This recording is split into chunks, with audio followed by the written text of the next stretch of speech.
Salam alaikum, alors c'est une nouvelle vidéo d'exercice du module mécanique rationnelle 2.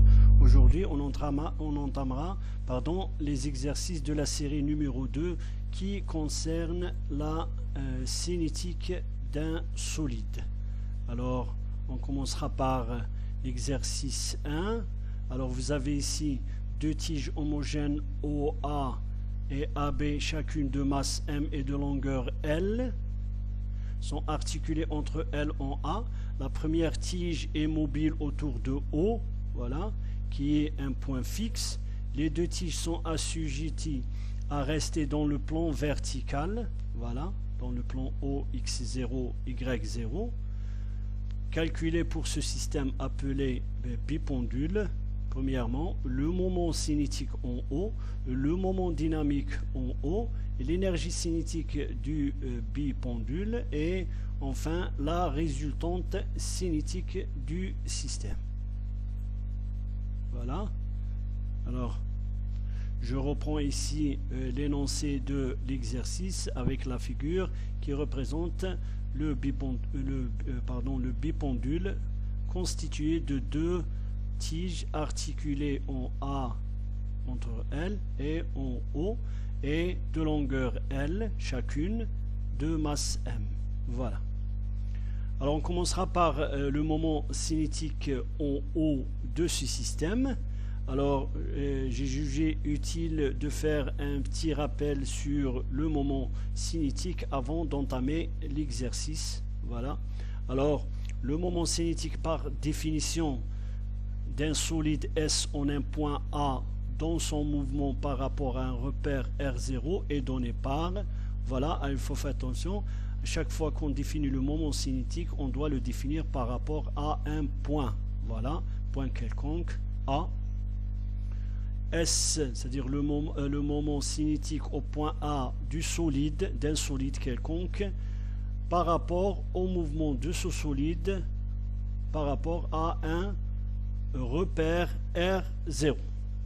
Alors par définition c'est l'intégrale de la du moment de la vitesse, voilà, du moment de la vitesse d'un point P appartenant au solide dans son mouvement par rapport à R0, voilà, à P vectoriel V P par rapport à R D dm, voilà.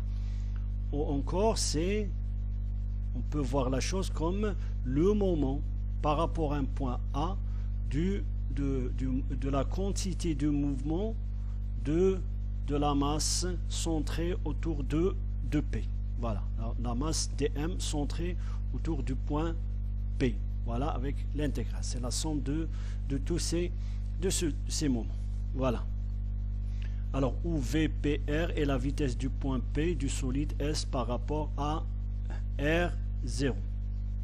En fait, le moment cinétique d'un solide S est le moment en A de sa quantité de mouvement par rapport à un repère R0. Voilà, puisque V fois dm, c'est la quantité de mouvement du mouvement de dm.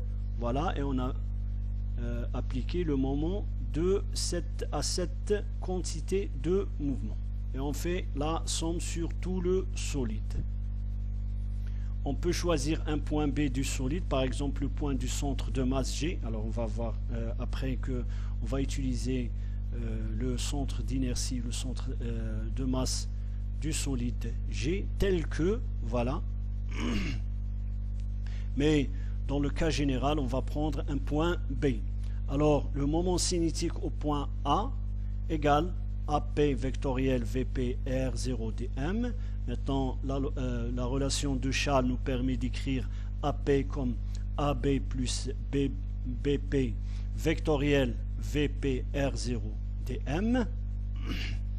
Ou encore, le moment au point A égale à l'intégrale sur le solide AB vectoriel VP R0 dm plus BP vectoriel la vitesse, le vecteur vitesse du point P par rapport à son mouvement dans un repère R0, bien sûr, fois dm, un élément de masse du solide. Alors le vecteur AB n'étant pas concerné par l'intégration, on peut écrire, voilà, puisque AB, voilà, on intègre sur tous les points du solide, alors que AB sont des points fixes, on peut faire sortir AB de l'intégrale. Voilà, ce qui nous permet d'écrire, voilà, ou HBSR0, voilà, et on peut dire que, voilà, HB a la même structure d'un moment cinétique, mais cette fois-ci par rapport au point B. Voilà, on peut l'appeler le moment cinétique au point B du solide par rapport à son mouvement dans un repère R0. Voilà. Et le moment cinétique du solide au point B, alors il faut faire attention, ici c'est le B, dans son mouvement par rapport à un repère R0. Alors que VP, l'intégrale de P appartenant à S, VP R0 dm, qu'on le note RC, on va voir pourquoi, RC cette intégrale, et le vecteur quantité de mouvement du solide S par rapport à R0. Voilà. Alors le moment cinétique du solide S en A par rapport au repère R0, voilà, je remplace ici par HBSR0, AB, vectoriel, un vecteur RC, voilà, et on voit bien que on vient d'écrire le moment cinétique comme, voilà, comme HA égale à HB plus AB vectoriel RC. C'est là la relation de transport pour les moments cinétiques. Voilà. Rappelez-vous, bas, barre. Voilà. On vient de vérifier que le champ de vecteur qui a chaque point A associé le moment cinétique du solide dans son mouvement par rapport à R0 en A bien une structure d'un torseur. Voilà, c'est un champ antisymétrique. Voilà. Ou équiprojectif, avec les éléments de ce torseur sont RC, c'est pour ça que j'ai écrit RC, c'est la résultante cinétique du torseur cinétique, voilà, et HASR0, le moment du torseur cinétique, moment cinétique en A. Et bien, on vient de vérifier que le champ des moments cinétiques peut être représenté par un torseur.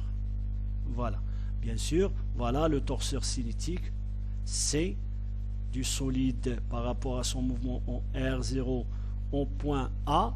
Eh bien, les éléments de ce torseur sont RC qui n'est autre que le vecteur quantité de mouvement de tous les points du solide, pardon, et HA, le moment cinétique en un point A du solide par rapport à son mouvement dans un repère R0. Voilà. Alors, pour ce qui suit, on va choisir le B comme le moment, plutôt le centre d'inertie du solide G. C'est un point très particulier par rapport au solide. C'est pour ça qu'on va utiliser le centre d'inertie J comme point B tel que, alors dans ce cas-là, mais on peut prendre n'importe quel point B. Mais pour le besoin de la résolution de notre exercice, on va choisir B comme G. Voilà. Alors le torseur cinétique du solide au point A par rapport à son mouvement dans un repère R0 peut s'écrire ou bien à les éléments de réduction suivants. On a la résultante cinétique RC qui est égale, bien sûr, si on fait la somme, l'intégrale des vitesses de tous les points du solide, et bien ça donne M, grand M, c'est la masse du solide, fois la vitesse de son centre d'inertie par rapport au repère R0. Alors que le moment on a un point A quelconque, cinétique plutôt, le moment cinétique du solide au point A égale au moment cinétique au point G, c'est-à-dire au point du centre de masse du solide par rapport à son mouvement dans un repère R0 plus AG vectoriel RC. RC, on vient de le dire, c'est la résultante cinétique du torseur. Voilà, où AG est le moment cinétique du solide en G par rapport à son mouvement dans un repère R0.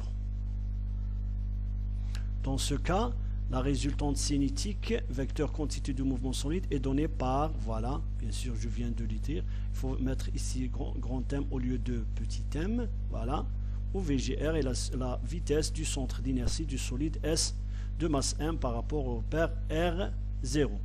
Le moment cinétique du solide en A par rapport à un repère R0 s'écrit, voilà, je viens d'expliquer ça, et bien c'est HA, c'est-à-dire le moment cinétique du solide au point A par rapport à son mouvement dans un repère R0 égale au moment cinétique du solide au point G par rapport à son mouvement dans un repère R0 plus, voilà, je remplace RC par son expression là et j'aurai plus M fois AG, voilà le vecteur position qui relie G à A, vectoriel, la vitesse du centre de masse du solide par rapport à son mouvement dans le repère R0. Et bien c'est là ce qu'on appelle le théorème de Koenig. Voilà, qu'on va utiliser pour la résolution de cet exercice. Alors, reprenons l'expression du moment cinétique du solide en G par rapport à un repère R0. Voilà. Vous avez, on va voir quelle est là l'expression du moment cinétique au point G du solide. Et bien pour cela, on va reprendre l'expression du moment cinétique en G qui est égale à l'intégrale sur tous les points du solide GP vectoriel VP par rapport à R0 DMC, la définition du moment cinétique. Maintenant, puisque le champ des vitesses d'un solide indéformable est représenté par un torseur, alors on peut utiliser la relation de transport ou la formule de transport qui nous permet d'écrire, voilà, la vitesse du point P par rapport à R0 égale à la vitesse du centre de masse du solide plus oméga P R0 vectoriel GP ou oméga P vectoriel R0, et ben c'est le vecteur taux de rotation du solide, c'est-à-dire on peut le représenter par un point, on peut mettre ici S comme on peut mettre P, parce que c'est un solide indéformable, et ben P peut représenter le mouvement de rotation du solide. Voilà, vectoriel GP, c'est bien la relation de transport, ce qui permet d'écrire, alors on va remplacer VP par R0 ici, on aura GP vectoriel V, la vitesse du centre de masse, plus oméga vectoriel GP, bien sûr, fois DM.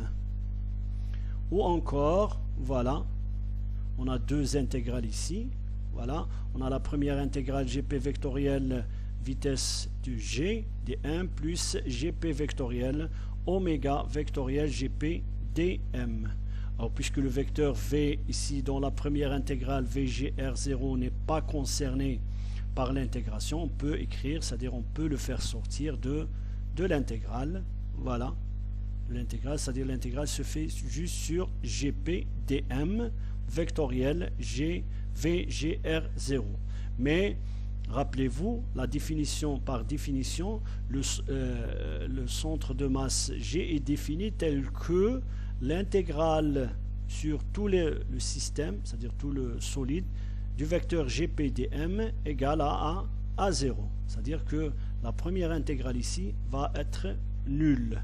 Voilà. Il nous reste cette intégrale. Voilà. D'autre part, on sait, alors je vous renvoie à un rappel que j'ai fait dans le chapitre des moments d'inertie. Voilà. et on a démontré que à chaque fois qu'on a un vecteur triple avec un vecteur, le même vecteur ici, un vecteur quelconque ici, on aura, voilà, ce vecteur, ce triple, plutôt ce double produit vectoriel qui peut s'écrire sous cette forme, moins a au carré, oméga p, vecteur, p par rapport à R0, où A, c'est une matrice, A au carré, c'est une matrice qui peut s'écrire dont les éléments sont donnés ici, avec bien sûr dont les éléments diagonaux sont moins y1 au carré plus z1 au carré, moins x1 au carré plus z1 au carré, moins x1 au carré plus y au carré. Cette matrice elle est symétrique, bien sûr, vous voyez ici que x1, y1, x1, z1, de même ici. Voilà, c'est cette structure de la matrice. Voilà, vous pouvez vérifier que si vous faites vous allez faire ce double produit vectoriel, et bien vous pouvez trouver cette expression. Voilà, où x1, y1 et z1 sont les coordonnées d'un point P quelconque du solide S par rapport à un repère attaché au solide R1 d'origine G tel que, voilà. Alors il faut faire attention, on a pris un repère R0 qu'on peut prendre fixe, par exemple. Voilà, c'est ce qu'on va faire dans l'exercice. R0, mettons le solide, voilà, on va attacher au solide un repère R0, bien sûr avec une base, et dans l'origine G, avec une base avec les vecteurs unitaires x1, y1, z1. Bien sûr, tout vecteur position du point P appartenant au solide par rapport au centre d'inertie du solide peut s'écrire sous cette forme-là. Il faut faire attention, x1, y1, z1 ne sont pas des constantes, mais ça change en fonction de la position de P. Mais juste, j'ai mis des indices pour dire que ce sont les coordonnées du vecteur GP dans le repère R1. Voilà.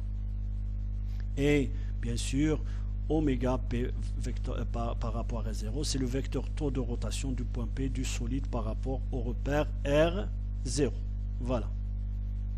Le vecteur représente la rotation d'un repère R1 attaché au solide par rapport au repère R0. Alors on peut écrire, voilà, P, puisque P elle est dans le solide et que le solide on lui attache un repère R1, et bien on peut écrire, voilà, vous pouvez trouver dans des bouquins que le vecteur taux de rotation de P du solide peut s'écrire sous cette forme, puisque P c'est un point du solide, mais on peut l'écrire sous cette forme, c'est que c'est le taux de rotation du repère plutôt R1 par rapport au repère R0 qui a bien sûr des composantes suivant x, suivant y, suivant z.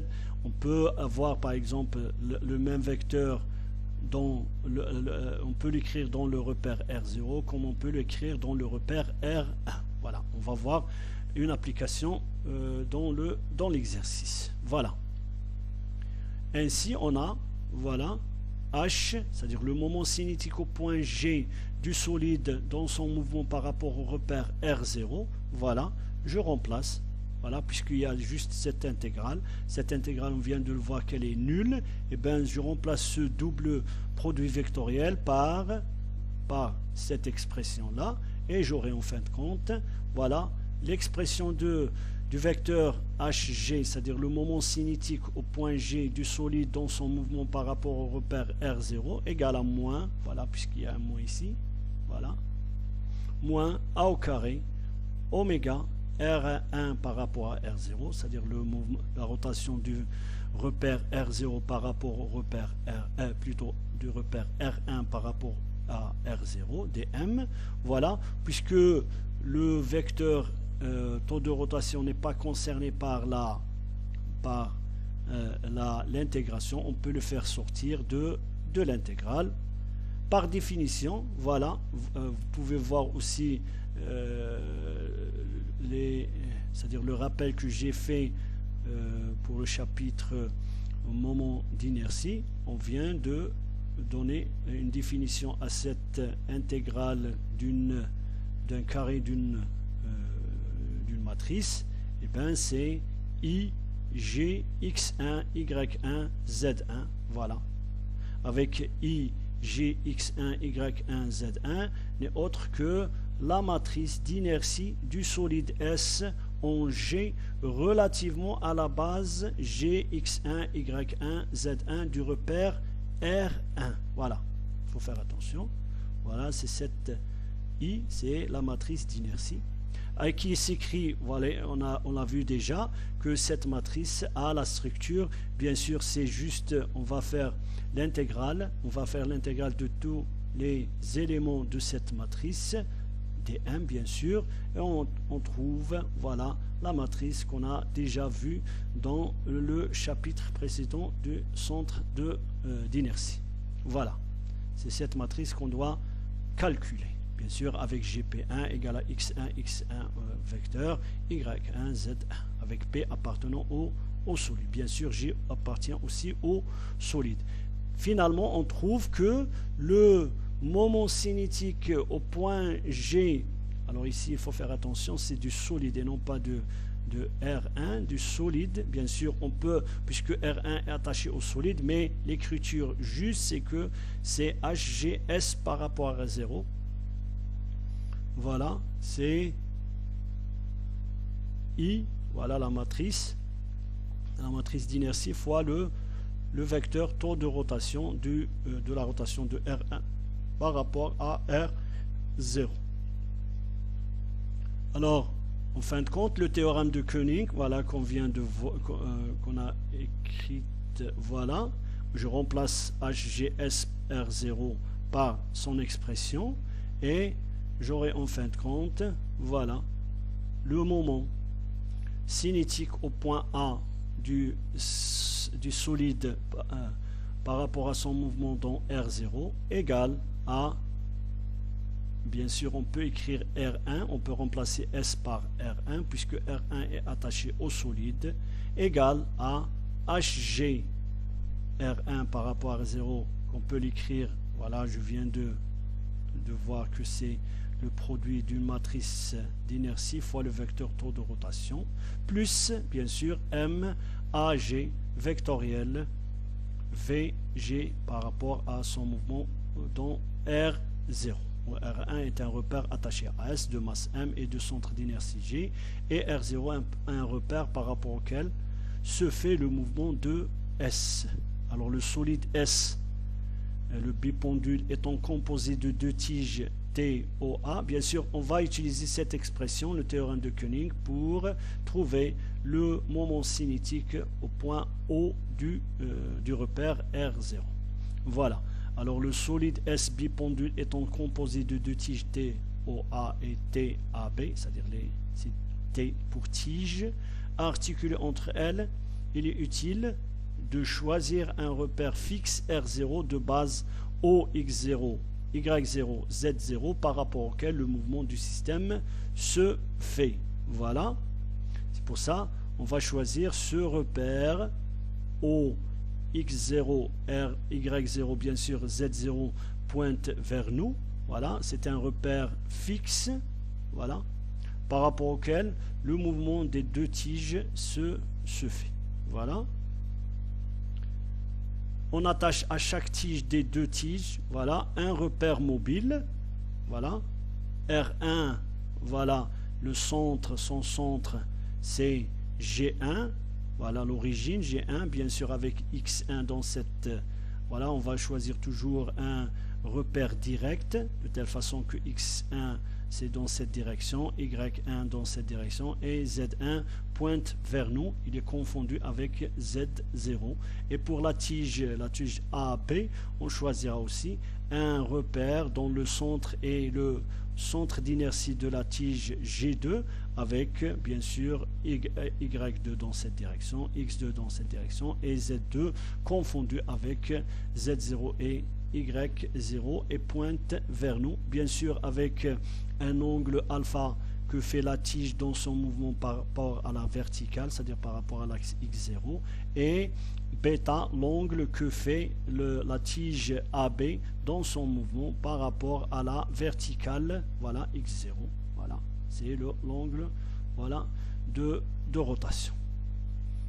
Alors, voilà, c'est R1 de la base G1 pour la tige OA, le centre d'inertie G1. R2, c'est la base, le repère de base G2, X2, Y2, Z2 pour la tige AB de centre d'inertie G2. Voilà. Alors, le moment cinétique du pendule, pardon, SOO, voilà, on vous demande de, voilà, on vous demande de calculer le moment cinétique en O. O, c'est l'origine du repère R0. Voilà, et bien c'est la somme. C'est la somme. C'est le moment cinétique au point O de la tige OA par rapport à son mouvement dans le repère R0. Et HO de la tige en haut de la tige AB dans son mouvement dans le repère R0. Alors, voilà, pour la tige, pour la première tige, on va remplacer, voilà, on a la première tige, on a le I, le moment cinétique, puisque on vient de voir que, voilà, on va appliquer ce théorème-là pour chacune de ces deux tiges. Alors, pour la première tige, le moment cinétique en haut de la tige OA, voilà, égale à la matrice d'inertie, voilà, de la tige 1 en G1, voilà, par rapport à la base G1, X1, Y1, Z1, fois le vecteur taux de rotation de la tige OA par rapport à R0, bien sûr, plus M, puisqu'on vous dit que les deux tiges ont la même masse, voilà, de même masse et de même longueur. C'est pour ça que je vais remplacer M ici, voilà. OG1, voilà, on vient de remplacer, puisque on a A, on va remplacer le A par O, et bien on aura ici OG, voilà. OG1, alors OG1 c'est le vecteur position du centre de masse de la tige OA par rapport à O, à l'origine. Vectoriel, là la vitesse du point du centre de masse de la tige OA, voilà, dans ce mouvement par rapport au repère R0. Aussi, pour le moment cinétique de la tige AB, eh bien, on aura toujours la matrice d'inertie de la tige par rapport en G2 par rapport à la base G2, X2, Y2, Z2. C'est notre choix. C'est nous qui avons choisi ces bases, et on a choisi ces bases de telle façon à faire apparaître la symétrie de la tige. On pouvait choisir des tiges et des bases quelconques, dans des directions quelconques, mais ce choix-là est plus utile parce qu'il fait apparaître la symétrie de la tige, et par conséquent les calculs seront plus simples. Voilà, il faut faire attention. Les calculs de la matrice d'inertie seront plus simples. Voilà, bien sûr, sont les matrices d'inertie des tiges par rapport à leurs bases respectives. Et bien sûr, oméga OA, c'est le taux de rotation des vecteurs de la tige OA. Oméga TAB, c'est le vecteur taux de rotation de la tige AB par rapport au repère R0. Voilà, on va appliquer ces théorèmes pour calculer les moments cinétiques des deux tiges. Alors, on commencera par la première tige OA. Voilà, on a Y1 et Z1 égale à 0. Voilà, pour la première tige, vous avez la tige, elle est linéique. Voilà, elle est seulement, la masse est disposée suivant X1. Voilà, c'est pour ça, chaque point sur la tige a un Y1 égale à 0 et un Z1 égale à 0. C'est pour ça on aura tous les produits d'inertie qui sont nuls. Voilà, puisque pour x1, y1, il y a le produit x1, y1 alors que y1 égale à 0. Pour x1, z1, il y a le z1 qui est égal à 0. Pour le y1, z1, il y a le y1 et le z1 qui est égal à 0. Aussi, le moment d'inertie par rapport à l'axe g1, x1 égale à 0, puisque ce moment-là, c'est l'intégrale de y1 au carré plus z1 au carré, or que y1 et z1 sont nuls. Voilà. D'autre part, il nous reste à calculer le moment d'inertie par rapport au repère, par rapport à l'axe G1, Y1. Voilà, Y1. Bien sûr, la formule de ce moment, c'est z1 plus x1 au carré, alors que z1 égale à 0, il nous reste juste x1. Bien sûr, P appartient à la tige OA. Bien sûr, dm c'est lambda dx1, voilà, avec lambda c'est la masse linéique de la tige.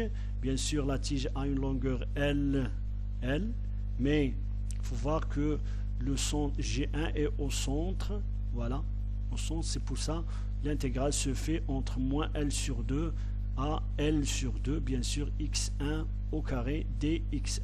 Bien sûr, la lambda, la masse linéique, c'est la masse sur la longueur, puisque c'est uniforme. Maintenant, x1 au carré dx donne x1 puissance 3 sur 3, de moins L sur 2 à L sur 2, et bien ça donne ml au carré sur 12. Maintenant, de la même manière, il est facile de trouver que I, le moment d'inertie par rapport à l'axe G1, X1, et ben c'est ml au carré sur 12, puisque ça va faire intervenir le X1. Voilà. Puisque c'est X1 plus Y1. Alors Y1 c'est 0. On aura la même intégrale.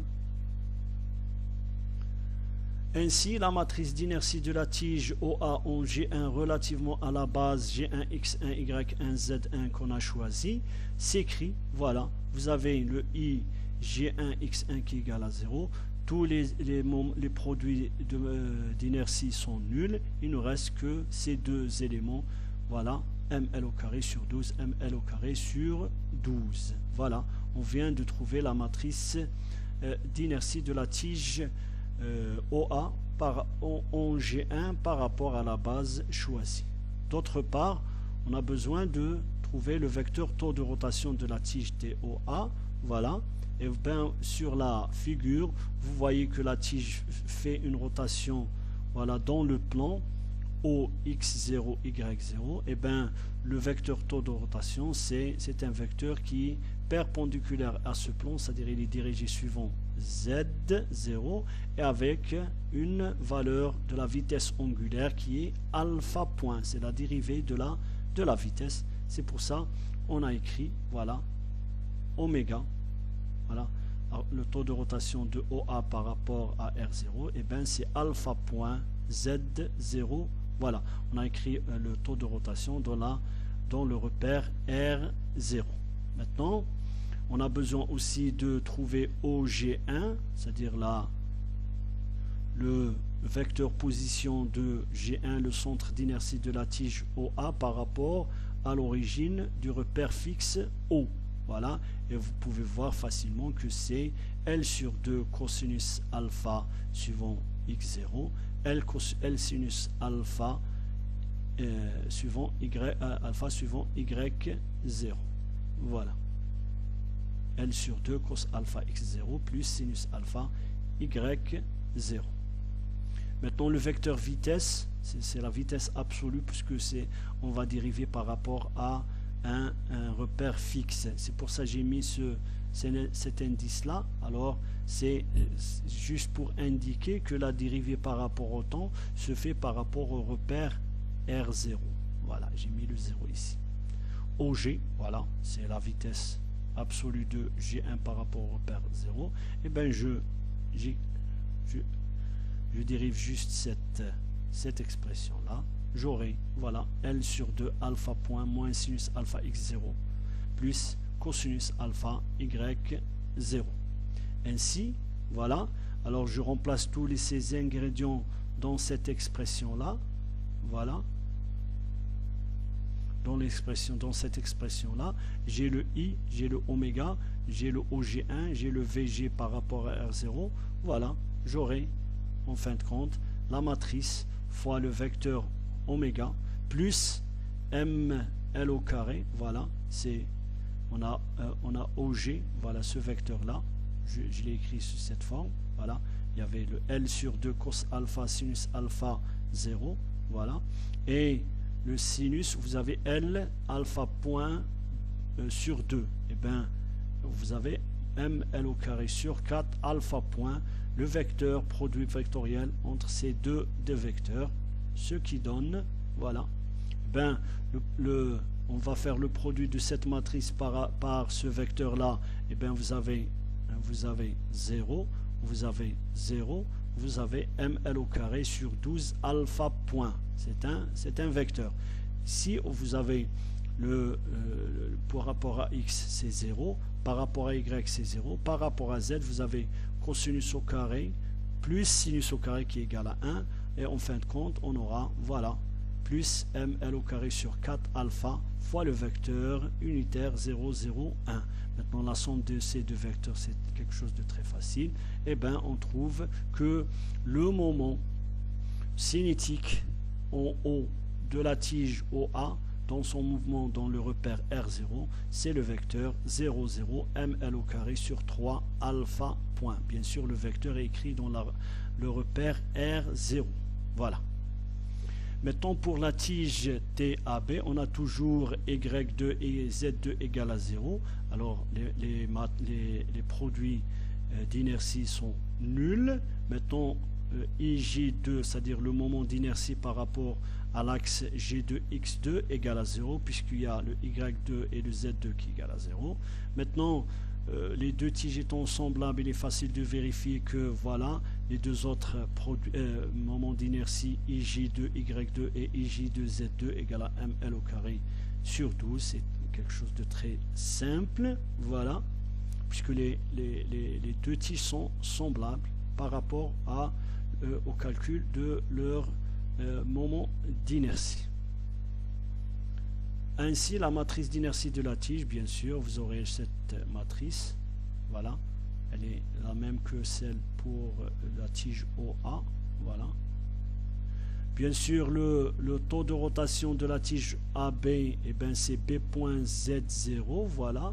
Vous pouvez voir ici que la tige fait une rotation, voilà, il fait une rotation dans le plan, c'est-à-dire dans le plan OXY, c'est que l'axe de rotation est suivant Z0 et la vitesse, le taux de rotation, c'est la variation de bêta dans le temps. C'est l'angle que fait la tige avec la verticale.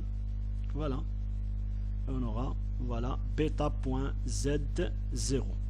Maintenant, OG2, il faut faire attention parce qu'on aura à calculer le OG2. Voilà, pour avoir cette HO, on doit avoir ce OG2 et sa vitesse, voilà, par rapport au repère R0. Maintenant, OG, alors, vous avez OG2, et bien c'est OA, la relation de Schall, c'est OA plus AG2. On va écrire ces vecteurs dans la base R0, du repère R0. Alors on aura OG2 égale à OA plus AG2. Et bien pour OA c'est L cos alpha. Voilà, il faut faire attention. Pour OA vous avez L et non pas L sur 2. C'est L cos alpha plus L sinus alpha suivant Y. Et AG2, et bien c'est L au carré, et plutôt L cos bêta, L sur 2 plutôt. L sur 2 cos bêta fois x0 plus L sinus L sur 2 sinus bêta, voilà, fois y suivant y0. Voilà, c'est pour ça on écrit, voilà cette expression là. Vous avez le OA, le AG, AG2. Voilà. Maintenant la dérivée, c'est on dérive par rapport au repère 0, c'est la vitesse absolue du point G2, voilà. Et bien, voilà, c'est un calcul simple. Maintenant, au G2 vectoriel V, G2, R0, et ben, je mets ici le vecteur OG2, voilà, la composante suivant X, la composante suivant Y, il n'a pas de composante suivant Z, et vectoriel, voilà, je remplace cette expression-là, ici je les mets dans un vecteur colonne, voilà, et je fais le produit vectoriel entre les deux, et ben, voilà, MOG2 vectoriel VG2 par rapport à 0 égale à ML au carré sur 4. Voilà, un calcul simple vous donne cette expression-là. Vous pouvez vérifier. De même, le produit de la matrice IJ2, voilà, la matrice IJ2, X2, Y2, Z2, voilà, fois le vecteur, ce vecteur-là, et bien ça donne, voilà, un vecteur colonne 0, 0, ML au carré sur 12, bêta, point, écrit dans le repère R0. Alors, remplaçons dans l'expression du moment cinétique, bien sûr, on a cette expression, ce vecteur-là, on a ce vecteur-là, et on trouve que le moment au point O de la tige AB dans son mouvement par rapport à R0, et bien c'est la somme de ce vecteur-là plus ce vecteur-là. En fin de compte, on aura, voilà, l'expression du moment cinétique en haut de la tige AB, voilà, qui s'écrit sur cette formule-là. Bien sûr, le vecteur colonne est écrit dans la base R du repère R0. Maintenant, le moment du solide, c'est-à-dire du bipendule composé de deux tiges, et ben c'est le moment cinétique des deux tiges qu'on vient de trouver les expressions. Voilà, on aura ce vecteur là qui représente le moment cinétique en haut de la tige OA, ce vecteur là qui représente le moment cinétique de la tige AB en A toujours, voilà, et voilà, en fin de compte on aura le moment cinétique du bipendule en haut dans son mouvement par rapport au repère R0, un vecteur qui est écrit dans R0, et dans le vecteur il n'a pas de composante suivant X, pas de composante suivant Y, il a une seule composante suivant Y, et qui a la formule qui apparaît ici. Voilà. Vous avez 4ml au carré alpha point sur 3, ml au carré bêta point sur 3, ml au carré sur 2, cosinus alpha moins bêta, alpha point plus bêta point. Voilà. Vous pouvez vérifier vous-même. Voilà. Alors, je vais laisser le calcul du moment dynamique du pendule et le reste de l'exercice pour la prochaine vidéo. Merci.